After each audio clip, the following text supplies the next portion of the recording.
So you're reading an article online when you get an instant message with a link to a funny photo, which of course you have to share. And now you're reading your Facebook news wall, which sends you to a video of a panda bear attacking a kid. And now you're reading Wikipedia to learn everything you can about the violent behavior of panda bears.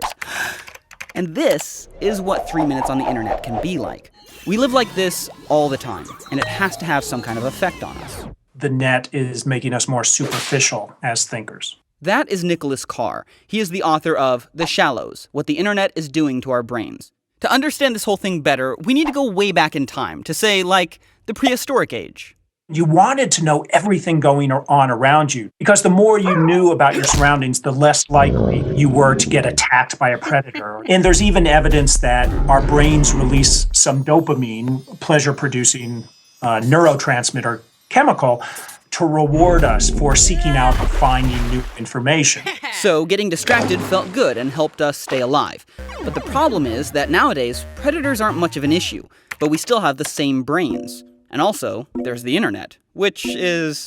It's an incredibly information-rich environment that the net creates for us, and that's why we use it so much. I mean, sounds, pictures, words, text. And what this tends to do is promote a sort of compulsive behavior in which we're constantly checking our smartphone, constantly glancing at our email inbox. We're kind of living in this perpetual state of distraction and interruption. Which is dangerous because...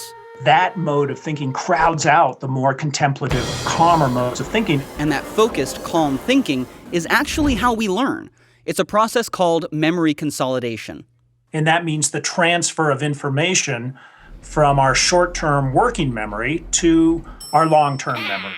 And it's through moving information from your working memory to your long-term memory that you create connections between that information and everything else you know.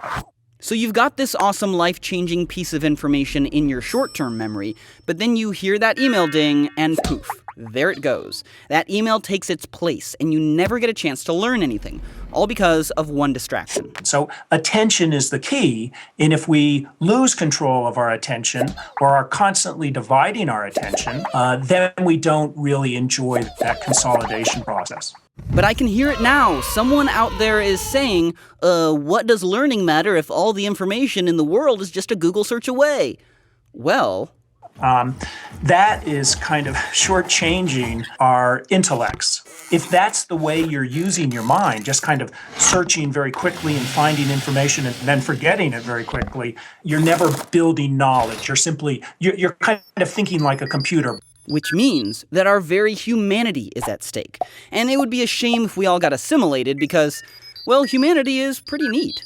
I really believe that if you look at the great monuments of culture, they come from people who are able to pay attention, who control their mind. That's what allows us to think in the highest terms, and think conceptually, think critically, think in some very creative ways.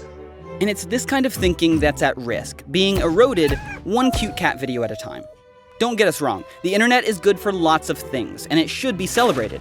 But the best thing we can do for our minds is to find some time every day to unplug, calm down, and focus on one thing at a time. Your email, and those cats, will be here when you get back.